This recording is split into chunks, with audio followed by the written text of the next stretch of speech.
Onivia, League of Legends highlights. Yeah, I mean, can take the other guy, right?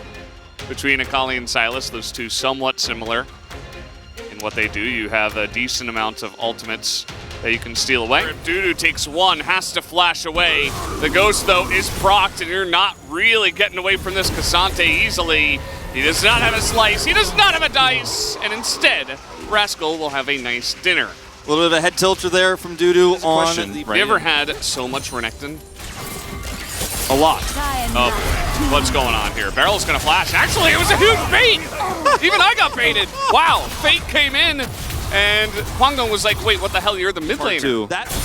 Oh, there's so much stuff happening. Taeyoon might just die here as the shield comes in, waited for that one to flash in from Duckdom. And it looked like a disaster this lane, right? It looked completely unwinnable. It was. Still an if, but they do have a bunch of ways to get in there, including stealing an arrow, as here is the Sejuani ultimate stolen, forces a flash, and Krako wasn't done with the play. Fate was like running away, he's like, nope, Krako's going in. And all of a sudden, DRX are just tearing him apart. This is starting to be ocean at 12 minutes. Yeah, extremely late, and more plates for the Varus. They're trying to get Bulldog dead, understandably. I mean, this guy, okay, Barrel, yeah, he's just dead.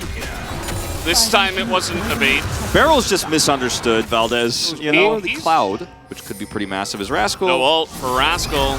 He doesn't have an easy way out of this one. Although Youngjae does not have his ult either. The stun comes in, the flash from Dudu, and it is enough to take down the Cassante. Fortunately, Krako not there for him when he was up that far in the lane. He's on Wolves right now. So he's just kind of left out alone. Here we go. Barrel's about to run in that turret. Fate's here. He's ready. He's got Nash Arrow. Looks like they're trying to get onto Moham, but a nice little dash, and the Montague not going to be enough anyway, as Barrel actually does tank that up. And Bulldog is getting a free lane, but if this were solo queue, Kwangdong Freecs' bottom lane would have already left the game. Yeah, this does feel like solo queue in a lot of ways. Like the mid laner just grabbing plates, you know, 2 items online. He could think about, do I want to go Majais if he gets a bigger lead here? He's already sitting at 7 stacks of this Dark Seal, and he's unkillable. He's a raid boss. And there's an angle here for him to actually dive with this charge of the Herald. There has to be so much respect shown here for Kwangdong Freecs. And he doesn't even have his rod fully stacked yet. He's not even fully online. He hasn't reached his full potential yet, Valdez. Still 4 minutes, but that's going to be relatively early for a rod, of course. As we talked about before, they're trying to zone them away off of this one. Dudu has walked down, teleport available for Rascal. If he does want to join this fight, is Krako going head-to-head with Youngjae, the tankiness being very annoying for him. Krako just going to be 100-0'd.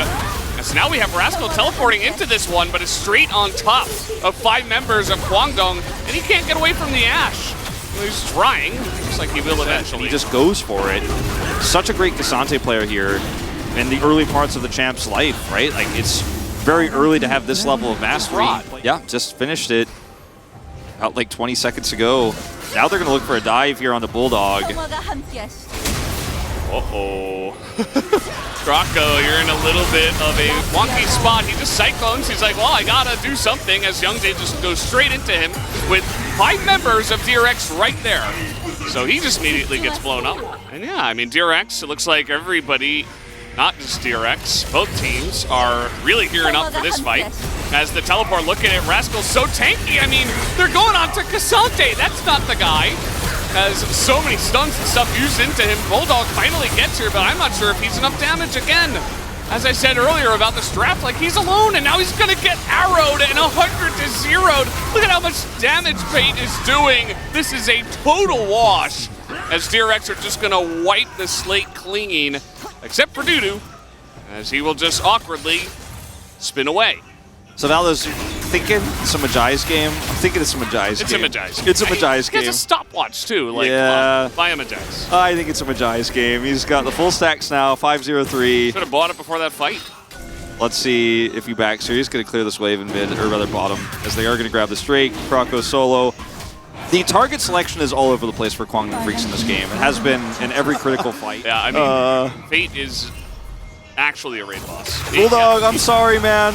This turret's not going to keep you safe. It's just going to die. I mean, Okay, Youngjae's here. Arrow into the face of Rocco's clone, as Bulldog is going to go into the Zhonya's. And he didn't get his Chaos Storm out before that, unfortunately. It doesn't matter, as both of them will go down, looking pretty helpless right now for Kwangdong Freecs. This one a much cleaner game for DRX after Fate apparently just flipped a switch. Yeah. It's really funny how, it's really bizarre how Fate wrote the cause of death as, and Sejuani almost saves him, but then he dies after stopwatching. He wanted to keep it interesting, you know? He could have just written, I kill him, but he did make it more interesting for us. As now, health bar is a little bit low for this take, but they have a TP. Greedy to contest here, but you've got no choice as Kwangdong Freecs. Look at the traps. Barrel zoning them, don't worry. He's got this. He's wriggling around. Barrel! Come at me! Now he's like, you want to focus on me, right? Not the Baron. In goes Dudu, as he will get into the pit and huge Gore Drinker damage. It doesn't matter. As actually Barrel got the kill onto the Renekton, and now you're not getting away from this guy, as Silas is incredibly sticky. And yeah, they're just going to be chased down. Moham is level 9. Fate is level 16. Bye. So we getting the full Majai's, you know, it was like, all right, it seems like it's a Majai's game. We confirmed Majai's game. Full Majai's game, question mark. That's the only thing we have left. The Barrel is just twirling his Caitlyn rifle and saying, how about you? Yeah. Like looking at the Renekton, too, and the finger points at his eyes. You're points looking at at a champ. You're looking at a champ. CHAMP. Two-timer. Absolutely. Barrel, the man. Look at him. He's our most successful Caitlyn support player now. He's like, oh yeah, true. My team is pushing, but I don't care. I want more kills. Carry a most. Oh. No. Okay. Another one. Almost hit the space turret. 3. Yeah. It's like, okay, yeah. Kara maybe most successful. And then there was more, but we didn't think that was suitable for live audiences. Well, live more is happening too. Okay. Duck Dom with a cheeky little stopwatch. They're mad at Barrel. I mean, it's working. You know, they're using everything on Barrel, as Rascal and Fate are gigantic in this game. They're just pressing their buttons and smacking them with their wallets now, and their massive amount of levels. And that's all they got. Kwangdong Freecs, they gave it one last shot. They're not going to drag this one out. Looks like DRX as well will just put them out of their misery. That's going to be it. An ace comes through as Fate, you know, why not? Couple more kills. Sure, Buffalo for those stats. He definitely needs it, as it feels like we finally got good Fate back, which is, I think, great news for DRX. Yep. 9-0-6, 25 stacks. 10 stacks on Rod of Ages. Yes! Early on the Shadow Flame. What a stopwatch. My man. What else can you say? As you see that Duck Dom's just hitting the Nexus, he's not having any of that. No.